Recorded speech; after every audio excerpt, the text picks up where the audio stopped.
there she is, the Zhao Yun Motor Nuclear Horse and Rider. Well, I'm not gonna do an unboxing video of this anymore because there's plenty all over the internet, but what I will be doing is gonna give you my impressions of how it is when building this and overall what the quality is, and then should you buy it or not, obviously. Basically, insights into my insights into the whole progress of these Chinese model kits and how far they have come since maybe a decade ago. Wow, simply wow. These Chinese kits have definitely come a long way. I've built my share of them, and this far by is the best of the bunch. I've done the Sentinel, I've done the Apocalypse, a few of the other direct one-to-one Bandai bootleg Chinese kits. They are getting better, even the cheap ones, but this one takes the cake. Plastic quality is 99% of Bandai, and how do I test that? Is very, very simple. You take one of their runners, which is pretty much, say you got a bunch of runners here, like this one.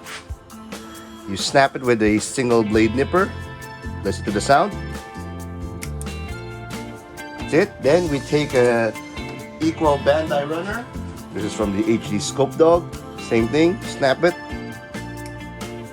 Same sound. And how it cuts is, it cuts exactly the same. So yes, plastic quality is 99% of Bandai already for that one. This kit, everything is undergated.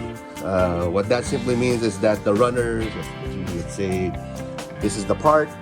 Usually Bandai does it with the runner screw going there. What the Chinese always do, and think standard practice for them now, is to have the runner underneath the part here. So once you cut it, this surface will not be harmed. There's a very, very little marker which you can easily, lightly sand off, because this comes with a lot of pre-painted parts on the runner itself. So like this chest piece here, this is the color of the runner. This blue part, this copper color here is already painted on the runner itself. So when you cut it, it's already pre-painted. Same thing with this little chest piece, the crotch area here, that's also pre-painted on the runner. So there's several of these on the kit. If you're just a straight builder and then you don't want to paint, no nothing, this itself is a very, very impressive kit already by in itself. You just build it, put it there as a display piece, and it will look amazing. Everybody has seen this in person so far is like gobsmacked, like wow, this is what the Chinese kits are nowadays, and it's quite heavy.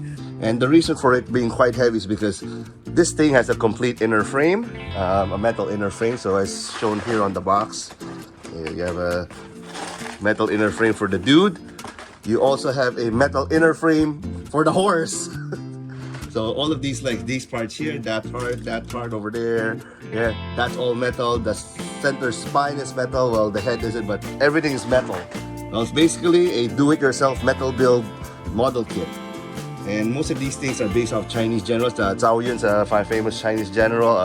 They named them after their Chinese mythology, and pretty much with every Chinese kit that I've built, this style from Motor Nuclear, they are very, very spiky. They basically, the Chinese have their own aesthetic already. And what's more telling is this one. This is a typical Chinese sword design with the scabbard and with the wide base here. But this kind of reminds me of the Green Destiny from Crouching Tiger, Hidden Dragon. But this is the Chinese aesthetic for swords and scabbards. It's quite distinct from the Japanese samurai or the katana, where it's pretty simple. You just have a guard here and then the blade, and then that's it. Not much design, not much nothing. And on the scabbard, the Japanese like to keep it simple. The Chinese love to have details like this dragon detail over here and lots of other intricate carvings and details. So yes, this is all its own. This is what the Chinese aesthetic is. This is your normal size MG. Put it next to the figure here. It kind of reaches only up to the chest. Most of the Chinese kits are now agreed upon this scale for 1/100, meaning that in Gundam terms, they are the same size as the bigger MGs like the New Gundam, the Sazabi, the Yagdoga. This is the Sentinel kit, so if you put it side by side with the dude, they're pretty much the same size. They basically settled on the big size MG 1/100.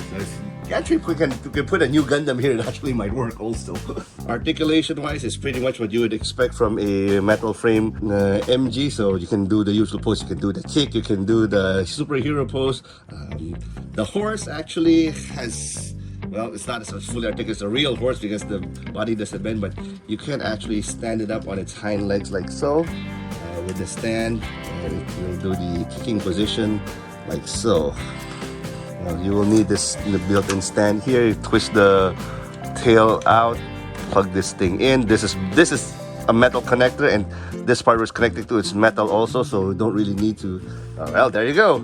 So you could pull off the dynamic horse with 2 feet up in the air poses. That's no problem. And there's actually another piece here where there is a support that goes here, but as you can see, it doesn't really need it. It's the damn thing is so big and so sturdy, you don't really need much. I'll be using just this basic stand because I'll be building a diorama out of it, and I really hate action bases sticking out where they're not supposed to go because it really ruins the whole aesthetic.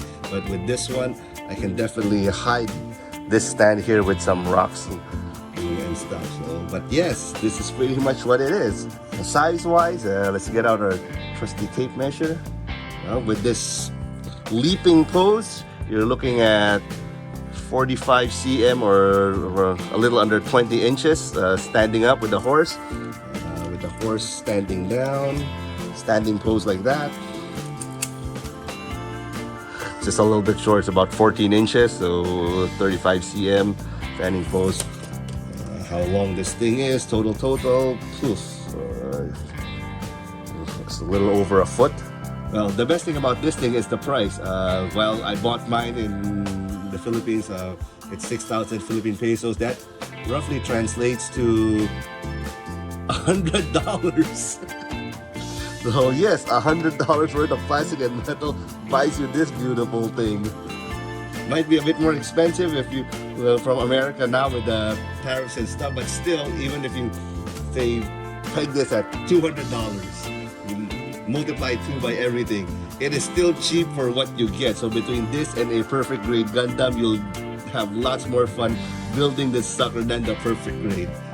Any perfect grade for that matter. So should you buy one? Absolutely yes. For the price of less than a perfect grade, again, you have more fun building this thing.